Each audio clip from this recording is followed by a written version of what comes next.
Hello guys, welcome. Collective reading tayo ngayon. So tingnan natin kung ano yung energy ng person mo para to sa mga no contact situation na nakikibalita sa kanilang mga person. So be open-minded po. Hindi halos lahat makaresonate. Thank you nga po pala sa mga nagsusubscribe. Sa mga bumabalik, maraming pong salamat. Give me the message for collective. Ano yung energy ng person mo ngayon? Ano yung kanyang situation? Give me the message. Ano yung situation ng person mo ngayon?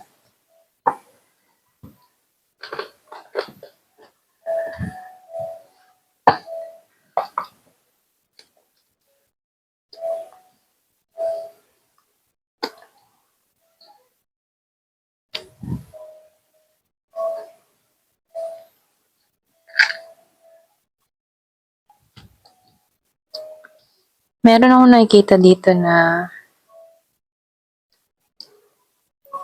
Capricorn, Gemini, Aquarius, and Libra. Merong Aries, Leo, Sagittarius.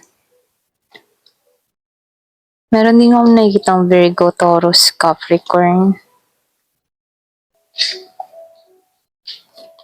Merong Pisces, Scorpio, Cancer.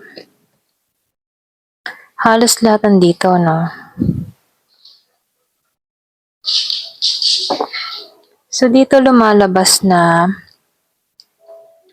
pilit pa rin tong nakikipaglaban sa kanyang nararamdaman. Ganun yung energy ng person mo, okay?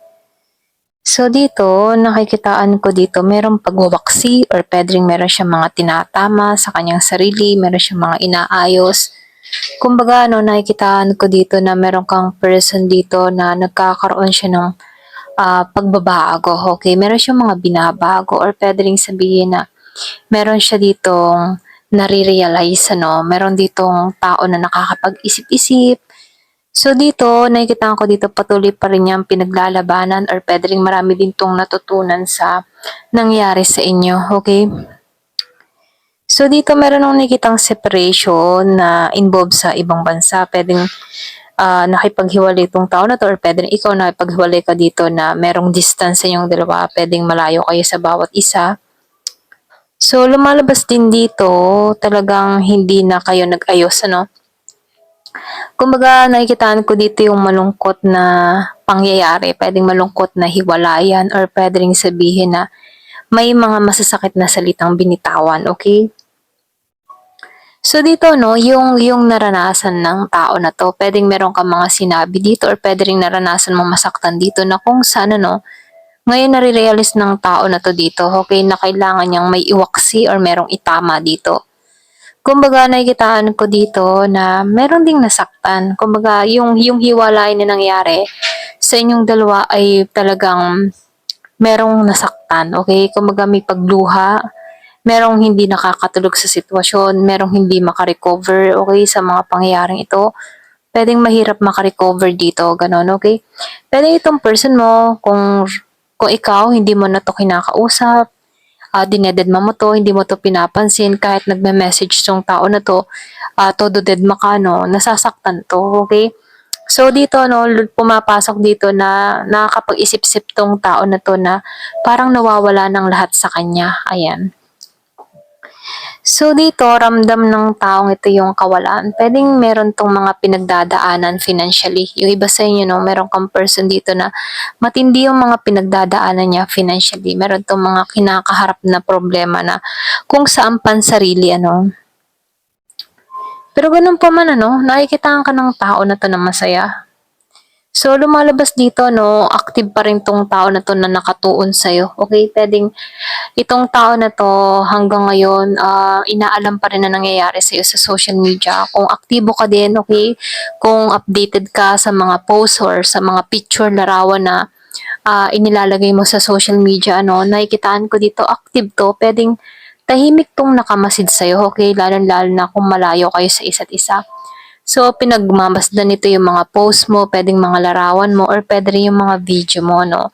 So, nakikitaan ka ng tao na to na iba, para ka ng ibang tao, no? Masaya ka na, hindi ka na tulad ng dati, malaki yung recovery na ginawa mo para sa sarili mo dito, okay? So, dito, nakikitaan ka rin ng tao na to na balanse ka na, okay ka na sa sitwasyon mo. Hindi ka na apektado or pwedeng sabihin na malaki yung ginawa mo para sa sarili mo kung bakit nakaka-recover ka dito, okay? So dito, no, lumalabas din dito, nagsisitong tao na to dahil alam niya yung mga pagkakamali niya. Meron tong mga ginawang kasinungalingan sa'yo na ngayon pinagsisisihan niya to. So lumalabas din dito, no, meron hindi nag-uusap. Ito lang nakikita ko, pwedeng hindi mo na to kinakausap, hindi mo na to pinagtutuon ng pansin, wala ka ng attention oras or kahit mag-message tong tao na to, dinededma mo, okay? Pwedeng sinisin mo, binabasa mo lang, pero hindi ka nagre-reply. Yung iba sa inyo, no, nakikitaan ko dito, nawalan ka na ng amor, nawalan ka na ng gana, or pwede rin wala ka ng pake. Ganun, okay? So, nasasaktan tong tao na to, no, dahil sa mga ikinikilos mo. Pwede ngayon niya nararamdaman yung sakit dahil wala ka ng epekto para sa kanya rito, no? Kumbaga, wala ka ng epekto para, yung parang wala na siyang epekto para sa'yo. Ganun, no? Kumbaga, dead ma ka, wala ka ng pake, bahala siya sa buhay niya. Ganun yung energy mo dito, no? So, lumalabas dito, itong tao na to, no, kinikimkim niya yung pain na nararamdaman niya. Hindi siya basta-basta nag-o-open sa kanyang emotion, ano. Pwede nga ba sa inyo, lihim na relasyon? Ito lang nakikita ko. Kaya dito, no, masyado niyang kinikimkim, masyado niyang dinadamdam yung about sa inyong dalawa. So, lumalabas din dito na wala na rin yung init mo about dito sa tao na to. Nawalan ka ng amor, nawalan ka ng passion, nawalan ka ng romance mula sa taong ito, okay? So, dito, no, nakikitaan ko dito, merong ditong bitter sa pangyayari. Ito lang nakikita ko, no. So, lumalabas dito, no, meron ditong nagiging bitter sa sitwasyon dahil sa mga nangyari dito, okay? So, nakikitaan ko dito merong malungkot, hindi masaya dahil sa mga sitwasyong nararanasan niya mula sa taong ito. So, meron akong nakikitang hindi makatulog balisa, hindi niya maintindihan kung paano ba makaka-recover dito. So, meron kang tao dito na hanggang ngayon, ikaw yung masakit na nangyari para sa kanya, ikaw yung mahirap kalimutan, ikaw yung tipo ng tao na hanggang ngayon tumatatak pa rin sa kanya, okay? Kaya itong tao na to nahihirapan siya dito, pwedeng meron siyang nakita sa'yo na wala sa iba. Hindi niya matagpuan sa iba, kaya dito, ano, lumalabas dito na hirap siya, okay? Hirap na hirap siyang kalimutan ka, okay? Ito lang nakikita ko dito.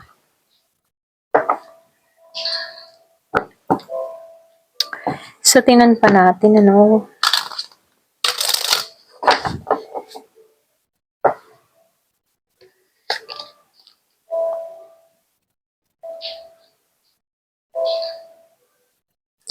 So, dito, no, meron twin flame. Yung iba sa inyo, mirroring each other. Kung nasaktan ka, ngayon nasasaktan din to.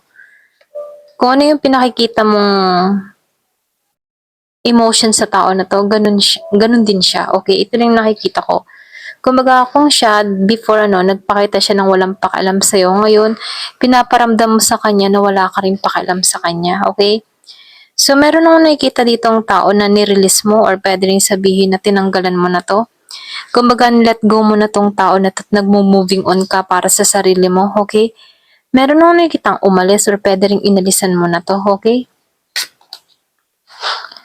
So obsessed, meron ka pa rin tao dito hindi makalimot sa'yo. Meron siyang addiction, kumbaga obsessed pa rin sa'yo. Kumbaga hindi niya makalimutan yung mga init ng sandali na pinagsamahan niyo, pinagsaluhan niyo, okay? So nakikitaan ko dito na andun pa rin yung pagnanais ng tao na to sa'yo. Ina-adore ka pa rin ng tao na to. Ganun, okay?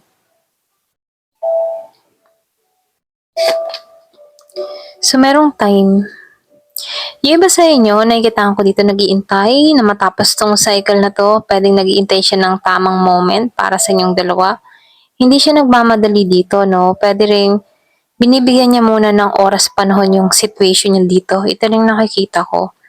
Kumbaga, mahaba yung oras ng tao mo rito, no? Pero dumating din sa point na meron ditong napuno or nagkaroon na ng limitasyon, ano. So, nakikitaan ko dito, meron ditong breaking point na nangyari or pwedeng sabihin, humantong na to sa hangganan niya. Okay? Kumbaga, pwedeng napagod ka na, ayaw mo na. Kumbaga, nakikitaan ko dito, ayaw mo nang yung ayaw mo nang makipagtuon sa taong ito, ganon, okay? Or pwede rin sabihin na, ayaw mo nang sayangin yung oras mo at ayaw mo rin sayangin ang oras niya sa'yo, ganon, okay?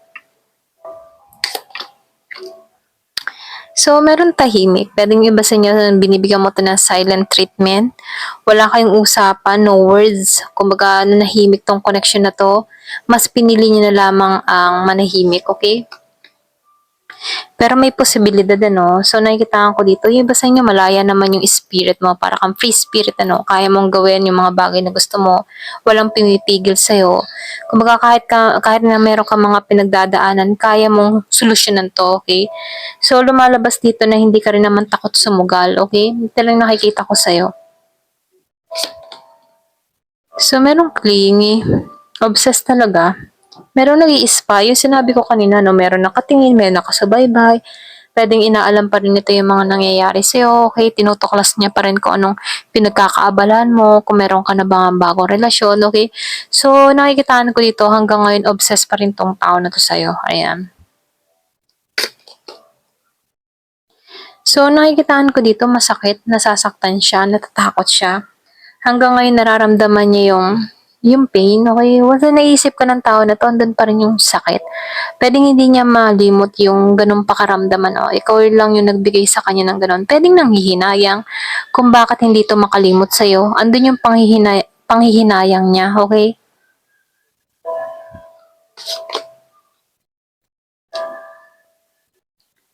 Talaga nanghihinayang tong tao na to kasi totoo ka. Kumbaga, nakikitaan ko dito, meron kang pinatunayan sa tao na to. So, nakikitaan ko dito yung katapatan mo. Pwedeng nakaranas din tong tao na to na kung kani-kaninong nakipagrelasyon. Pero hindi niya matagpuan yung tulad mo. Ikaw yung pinakatapat na naging karelasyon ng tao na to. Na kung saan ano, hanggang ngayon may pagsisisi or pwede nakakapanghinayang tong tao na to at nasasaktan siya kasi nasayang ka niya dito.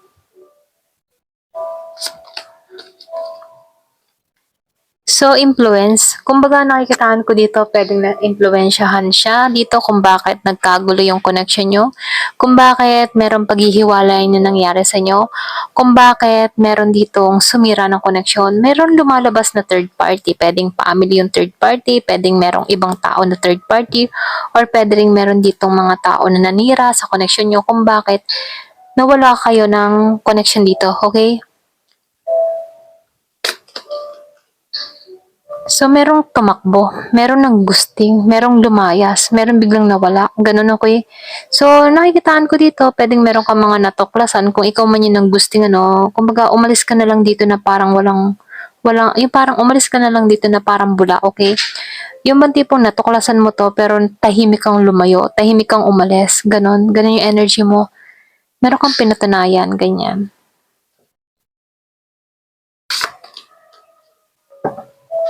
So, meron nag-iisip, merong ayan, pasensya na utal ako.